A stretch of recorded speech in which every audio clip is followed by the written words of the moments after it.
Веруваат дека иако работат, нема да бидат добро платени или нема да бидат ценети како работници, или дека во општеството таквата некоја струка не се смета за привлечна. И тука ние мора да работиме не само на ниво на промоција на училишта, туку на подигање на јавната свесност за потребата, да речеме, од излегување од онаа рамка која што моментално ја имаме. Ние имаме, да речеме, преголем број на запишани студенти на општествени науки, а премал број на запишани студенти на природни, технички науки, инженерски науки и така натаму. И тоа треба да се менува. Значи, желбата за природните, техничките науки треба да се создава исто во основно, во средно, за да дојде до активирање на таа желба.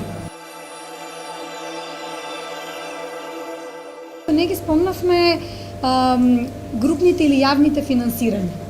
Се сеќавам во 2019 Фандербим подпиша договор со Сојузот на стопански комори и со Македонската берза и исто имаме една платформа за јавно финансирање Let's Fund It. Многу малку се актуализирани во јавноста. Да најдеме начин да ги поврземе жените, полесно да ги искористуваат и тие. Многу важно да најдеме начин како да се мотивираат жените да се вклучуваат во постоечките асоциации и организации за поддршка на женско претприемништво. И имаме постојни асоциации и организации, немаме многу големо членство.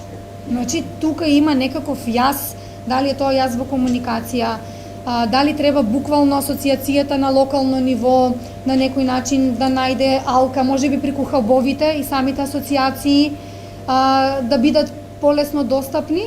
Значи, корисноста од присуство во нив е многу голема, а жените да се направат услови за обезбедување, односно олеснување на условите за работа на жена, можеби не правно формално како претприемач, ама како фриленсер. Доста ги има кај нас на пазарот жени кои што се занимаваат со тоа, но имаат проблем со можноста за наплата на нивните услуги.